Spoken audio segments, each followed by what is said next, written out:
kulanti wacan oo wanaagsan halkan waa madasha wararka daawadayaal saaxiibayaal ku soo dhawaada wararka falanqeynta iyo warbixinada aynu bixino waxyaabaha aad ku daawan doontaan barnaamijkan aan idinku soo gudbin doona waxa kamid noqon doona Abiy Ahmed oo tababaro u soo xiray ciidamo kamid ah qoomiyadda Oromada ee uu ka soo jeedo ka gadaal dagaalada ka socda dagaal qoomiyeedka ka socda dalkaasi Itoobiya warbixin ayaan ku soo gudbin doonaa maxaanu ka ognahay booqashada Xasan Sheekh Maxamuud madaxweynaha Soomaaliya Eritrea waxaan ku soo gudbin doonaa haddii alweyn raalo ka noqdo Afwerki Sisi iyo Xasan Sheekh Maxamuud heshiis saddex geesood ayay markaasi yeelanayaan wada hadallo ayaa uga socda dalkaasi Eritrea waxaan soo gudbin doonaa haddii alweyn raalo ka noqdo heshiisyadaas lagu dhawaaqay maxay ka dhigan tahay warbixin ayaa ku soo gudbin doonaa qodobada iyo kuwa kale ee soo dhawaada daawadayaal ilmaaminaad la gareeso shar gareeso aad la wadaagto saaxiibadaadana qaybta hoose aragtida waxay kula tahay markaasi aad noogu dhaafto daawade haddii aynu ku bilowno barnaamijkan heshiis saddex geesood ayaa waxa uu markaasi uga socdaa dalkaasi Eritrea dalalka Soomaaliya iyo sidoo kale Itoobiya waa Eritrea iyo Misr haddaba intaanu mawduucaasi falanqeynin maxaa laga ogyahay booqashada Xasan Sheekh Maxamuud uu ku aaday Eritrea kaasi oo socdaalkiisu uu daaran yahay ama uu aad ugu laalaabtay dalkaasi inta xafiiska uu joogo madaxweynaha Soomaaliya Xasan Sheekh Maxamuud ayaa booqasho rasmi ah ku tagay magaalada caasimadda ah ee Asmara ee dalka Eritrea Xasan Sheekh ayaa gaaray shalay gelinkii dambe magaalada Asmara oo halkaasi ay booqasho rasmi ah uga bilaabatay madaxweynuhu ayaa waxa halkaasi si weyn oo diran ugu soo dhaweeyay Isaias Afwerki madaxweynaha Eritrea markii uu ka soo degay gegada diyaaradaha sida uu markaasi laga arki karayay muuqaalo la baahiyay wasiirka warfaafinta Eritrea Yamane Gebremeskel ayaa sheegay in labada dhinac ay ka wada hadli doonaan ama ay ka wada hadleen xoojinta xiriirka labada dal ama in la sii adkeeyo wasiirka arrimaha dibadda ee Soomaaliya Axmed Macalin Fiqi oo isna la hadlay wakaaladda wararka Soomaaliyeed ee Arizona ayaa xusay in sidoo kale looga wada hadlay arrimaha gobolka oo saameeyay Geeska Afrika iyadoo xoogga la saarayo sidii la iskaga kaashan lahaa arrimaha muhiimka ah ee labada dal gaar ahaan amniga iyo xasiloonida gobolka si kastaahi oo ay xaaladda noqoto daawadayaal saaxiibayaal madaxweyne Xasan Sheekh Maxamuud ayaa waxaa safarka ku weelinayay wasiirka arrimaha dibadda Axmed Macalin Fiqi iyadoo Eritrea ay joogi doonaan 3 cisho qoraal lagu baahiyay barta madaxtooyada Soomaaliya ee Facebook ayaa lagu sheegay in labada dal ay markaasi ka arinsanayaan xasiloonida gobolka geesta kale madaxweynaha Masar Abdel Fattah al-Sisi ayaa kul sii horeysay oo maanta waxa uu gaaray caasimadda Eritrea ee Asmara isagoo ka jawaabaya casuumaad uu ka helay madaxweynaha Eritrea Isaias Afwerki inta lagu gudo jiro booqashada waxay markaasi wada hadallo ay ku yeesheen gudaha caasimadaasi Asmara iyadoo si weyn diiradda loo saarayo amniga Geeska Afrika iyo midda badda cas si loogu adeego danaha dhammaan shucuubta gobolka waxa sidaas lagu sheegay war ka soo baxay madaxtooyada Masar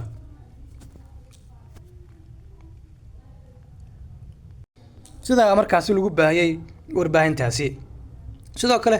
waxa wada hadallo gees ah yeelanaya mas'uuliyiinta saddexdaasi dal kuwaasi oo iyagu markaasi gorfeen doona xaaladda gobolka ee si markaasi qasnaanaysa arrintan ayaa si weyn waxay markaasi uga carootay dowladda Itoobiya oo Masar ku eedeysay inay xasilooni daro ka abuureyso gobolka Masar ayaana dhawaan hub geysay magaalada caasimadda ee Muqdisho hubkaas oo la sheegay in ciidamada Soomaaliya ay ugu deeqday madaxweynaha Soomaaliya oo Itoobiya isku khilaafsan yihiin heshiiska Somaliland ayaa marar badan booqashooyin ku taga dalka Eritrea Asmara oo xiriir diblomaasiyadeed oo rasmi ah la yeelatay Muqdisho tan iyo sanadii 2018 ayaa sanadii u dambeeyay tababarisay kumaan kun oo askari oo Soomaali ah waa booqashadii saddexaad oo sanadkan 2024 ka uu ku gaaray madaxweynaha Soomaaliya Xasan Sheekh Maxamuud dalkaasi Eritrea bishii Luulyo waa bilihii Luulyo March iyo Janaayo waxa uu sidoo kale booqday Asmara si uu la kulmo dhigiisa Eritrea Isaias Afwerki iyo askartii uu tababarka halkaasi uga socday booqashooyinka isdaba joogga ee madaxweynaha Soomaaliya uu ku tagayo Asmara ayaa yimid kadib heshiiskii dhanka badda ee Itoobiya la gashay jamhuuriyadda iskeed ugu dhawaaqday madax banaanida ee Somaliland heshiiskan oo xisab diblomaasiyadeed ka dhexdhaliyay Itoobiya iyo Soomaaliya ayaa walaac xooggan laga muujiyay in uu horseedi karo xasilooni daro hor leh oo gobolka ka dhana safarka madaxweyne Xasan Sheekh Maxamuud ayaa sidoo kale waxa uu ku soo aadayaa xilli xiriirka Eritrea iyo Itoobiya uu sii xumaanayo Eritrea iyo Itoobiya oo dhex maray dagaal muddo sanad ah socday ayaa mar uu xiriirkooda soo hagaagay markii uu xukunka la wareegay ra'iisul wasaare Abiy Ahmed balse hadda xiriirkii meeshii hore ayuu ku noqday oo labada dal waxa ay markaasi kala goosteen calaaqaadka maadaama xadgudubyo Itoobiya markaasi sameysay. heshiiskan saddex geesoodka ah ee Masar, Soomaaliya iyo Eritrea ayaanu falanqeynaynaa kaasi oo si weyn uga carootay Itoobiya. madaxweynaha Soomaaliya Xasan Sheekh Maxamuud ayaa Arbacadii shalayto ahayd booqasho ku gaaray sidaanu idinkugu warinay barnaamijyadeennii hore Eritrea. dhigiisa Masar Abdul Fattah al-Sisi oo dowladdiisu ay Soomaaliya kula safan tahay ismariwaaga Itoobiya ayaa sidoo kale maanta gaaray Asmara sida lagu sheegay bayaan ka soo baxay xafiiska Sisi. xasan waa madaxweynaha Soomaaliya oo goordhow isagu ama irahdee goor dambe oo Arbacadii gaaray Asmara ayaa waxaa markaas uu bilowday booqasho 3 cisho ah oo ku cazumay madaxweynaha dalkaasi Isaias Afwerki. wasiirka arrimaha dibadda Fiqi ayaa weelinaya waxa ay sheegtay in labada hogaamiye ay ka wada hadli doonaan wanaajinta xiriirka laba geesoodka ah arrimaha gobolka iyo kuwa caalamiga ee labada dal danta u ah. xafiiska Sisi ayaa sheegay in booqashadiisu Asmara ay diiradda saari doonto sidii loo dhisi lahaa xiriirka Eritrea iyo inuu wax ka qabto cadaaladda lagu dhisayo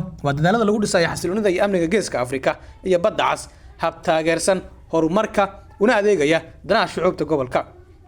sida ay sheegtay wasaaradda warfaafinta Eritrea saddexda hogaamiye ayaa yeelan doona shir madaxeed saddex geesood oo looga hadlayo xoojinta xiriirka saddexda dal iyo sidoo kale arrimaha amniga iyo xasiloonida gobolka.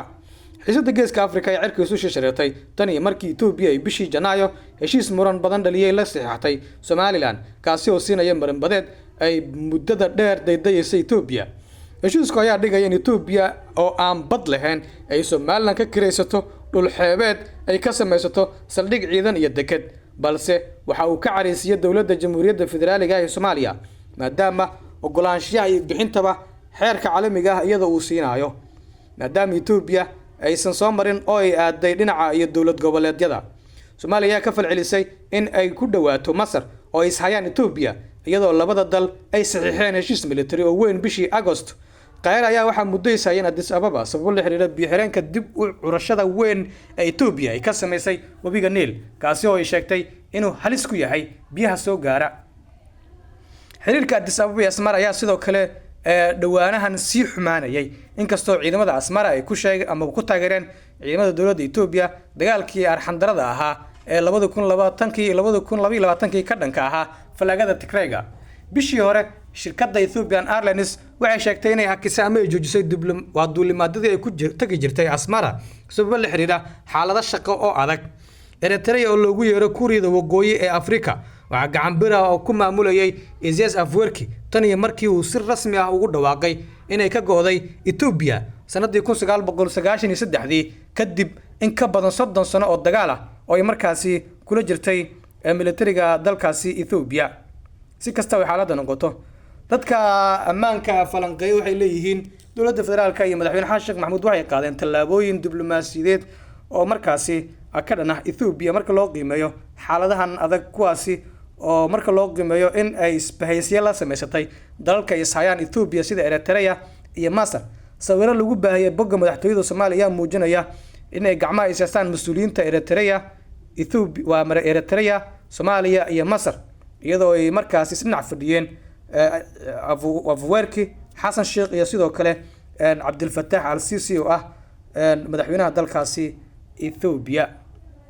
Masar ay raahday daawadayaal saaxiibayaal raalli ahada waa madaxweynaha dalkaasi Masar. Abiy Ahmedna waxa uu markaasi si weyn u dhaqaajinayaa tababarana uu soo xiray saraakiil iyo ciidamo ka mid ah qoomiyadaasi Oromada oo isagu markaasi si ay u biiriyaan ama u taageeraan dagaalka ka dhanka ah amxaaradu ay wado ay sida weyn ugu shaqeyso deegaano iyo degmooyin badan oo ay qabsanayaan. Abiy Ahmed waa xilli ciidamadiisu uu dagaal adag kaga furan yahay deegaanka amxaarada oo isku haysay ama isku hayaan maamulka gobolkaasi waxaana sida weyn loo eegayaa dhaqdhaqaaqyada markaasi iminka socda. xaalka Itoobiya lama saadaalin karo waxay gaadhay hubanti la'aan aan soo kabasho lahayn. Oromo way hubaysan tahay oo dagaallo ayay markaasi dhinac kaga furan. amxaaro sidoo kale Tigreegu isna waxa uu markaasi si weyn uga cariisan yahay xasuuqii 2020 ilaa 2022 anfarta sidoo kale Gambeelana iyana way hubaysan tahay iyo sidoo kale Banushagula waxay u muuqataa in Itoobiya ay markaasi kala farxamayso oo dagaallo ahli ah ama qoomiyada ay ka bilaabanayaan. inta ay ku dhaafnaa barnaamijka nabadina saaxiibayaal.